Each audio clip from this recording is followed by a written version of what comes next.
Have you ever wanted a shirt where I'm throwing 3 blue shells at Pink Gold Peach? Well, you can buy them today. They are on sale until August 1st, so get one while you can. Links in the description.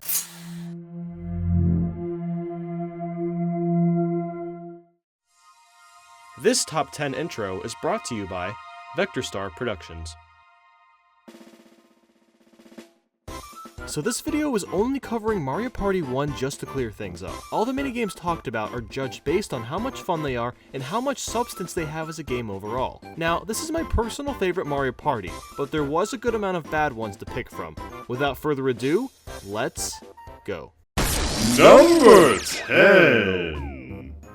Now here's a minigame that I bet nearly everyone would have expected on this list. This game is technically split into 2 since there's 2 different tracks to play on, but they're basically the same thing, so both of them are at the number 10 spot. The goal in Slot Car Derby is to win a car race against 3 other players. This isn't like a normal racing game. It's very simplified. The only control you have is with the joystick, in which you move forward and slow down. If you go too fast, your car will spin out and you'll lose all of your speed. Since there's only 4 very short laps, spinning out just once or twice will very likely lose the race for you. I believe people tend to hate this minigame because it's so hard to control and it's very awkward in general. While I completely agree with this, after lots and lots of practice, you will get the hang of the controls, and that's why it's so high on this list. When you're moving in a certain direction, you need to be aiming the joystick slightly off to the right or left to maintain a consistent speed and avoid spinning out. However, you'll still spin out if you don't pull back at sharp turns. The simplicity has only complicated this whole minigame. Having an acceleration and brake button would have been more efficient,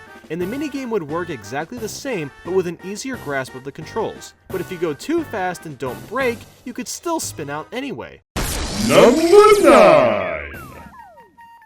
Here we have Hammer Drop. It's one of those minigames that nobody really wins or loses. You just try to collect a bunch of coins. Well, I guess you can lose if you manage to get 0 coins. But anyway, there's a hammer bro that's hovering above everyone on a tiny platform and he throws coins, money bags, and hammers. This may sound like a fun little treat, but I have never been a fan of this one. When the hammer bro is throwing stuff, all the items go flying into the air and off the screen. Then they randomly land on the ground and bounce either off into the ocean or someone touches one of these things. While it's helpful that there's a shadow indicating where the item is, the velocity that this stuff falls from is pretty high, which makes it hard to grab anything. Maybe I'm just bad at this game, but I've played it hundreds of times and just can't seem to get the hang of it. It always seems like the computer players either jump at the right time or just in the right spot to nab the money before I even have the chance to. Even when I played with my friend years ago, he had no problem getting the coins either. Usually I would just suicide to grab a money bag and was satisfied with that, but it shouldn't have to be that way. Maybe if the hammer bro threw more money at once, it would be more fair, but that's just not the case here. Number 8! This minigame is called Mountain Mayhem, but there really isn't much mayhem going on. The goal is to break open boxes and hope that there's either coins or money bags in them. This is another one of those coin minigames. Some of the boxes will fly out into the open and splurge money everywhere. Some are completely empty. The only good thing is that you can steal money from the person that broke open a box, and that forces you to think in a slightly more complicated manner. The biggest problem is that, again, there just isn't very much substance.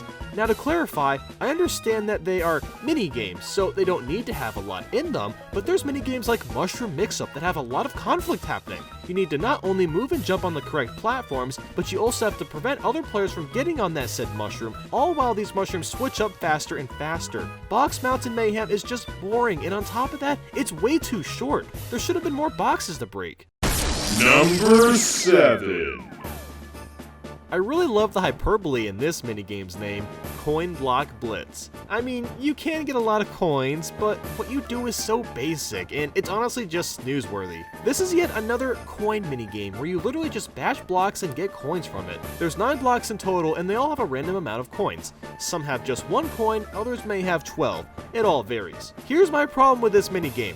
There's not enough to do. All that happens is you break the blocks and hope you pick ones that have a lot of coins inside. You could try to steal coins from blocks that other people are going for by jumping on them, but that's just not enough. What's funny is that there's a minigame that's nearly identical to this one called Coin Block Bash. It's very similar, but to mix things up, there's a big old hammer that you can use to smash open blocks in one hit or to smash other players. This forces you to worry about 2 completely different things at once, but Coin Block Blitz is just barren. I feel like this minigame shouldn't have been included to begin with. They should have just used Coin Block Bash. Number 6. Now this is an interesting minigame, and what you have to do is very similar to that of Tug of War. Paddle Battle puts 4 players in a boat.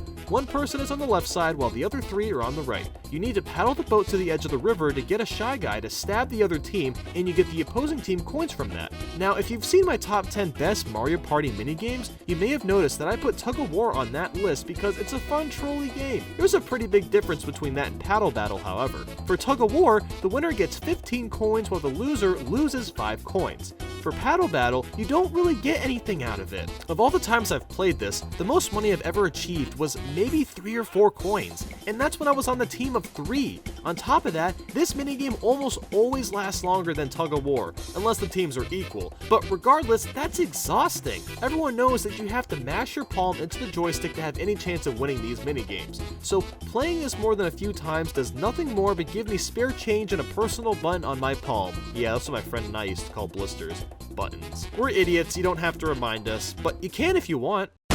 Number 5. So this is a minigame that looks like it could have succeeded, but falls flat in execution. Tightrope Treachery is a 1 vs 3 minigame, where one person walks on a tightrope and tries to get to the end, while the other 3 players are in boats that shoot cannons to knock the character off the rope. Doesn't this sound really fun? Well, it's not. Sorry to disappoint you. See, here's the thing. Whoever is on the tightrope is basically guaranteed to win this one no matter what.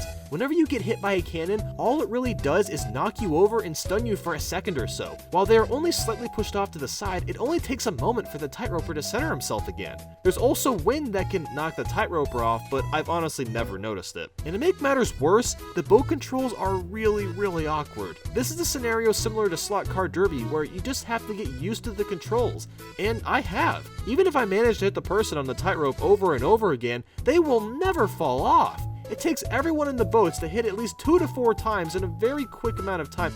I don't even know if that works. It's almost random. The cannons needed to be much more powerful for this minigame to work. Even when you're shooting the cannons, it's incredibly difficult to aim since the perspective is so bizarre for them. There's no perception for them on where they need to shoot. You can learn to aim with practice, but it would have been nice if the screen split up so the people in the boats had a camera that was aimed up at the character instead of down. There was so much missed opportunity with this one.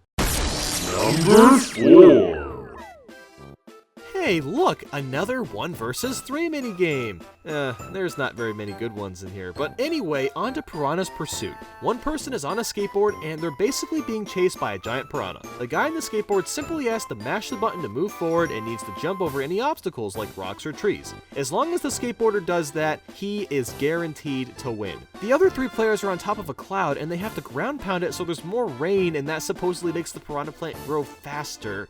Yeah, that's not the problem though. What's really wrong is that the piranha plant doesn't really get faster. It's stupidly easy for the skateboarder to win. Hell, there's even been times where I can trip up one time and the piranha plant will still not catch up to me. Now, of course I couldn't recapture that moment, but it has happened before, I assure you. Maybe if they added more obstacles like a bat that flies in the skateboarder's face, forcing them to duck or something like that, it should be harder for the skateboarder. To make matters worse, the players on the cloud lose coins for this. It's not their fault. There's nothing they can do. They're completely helpless.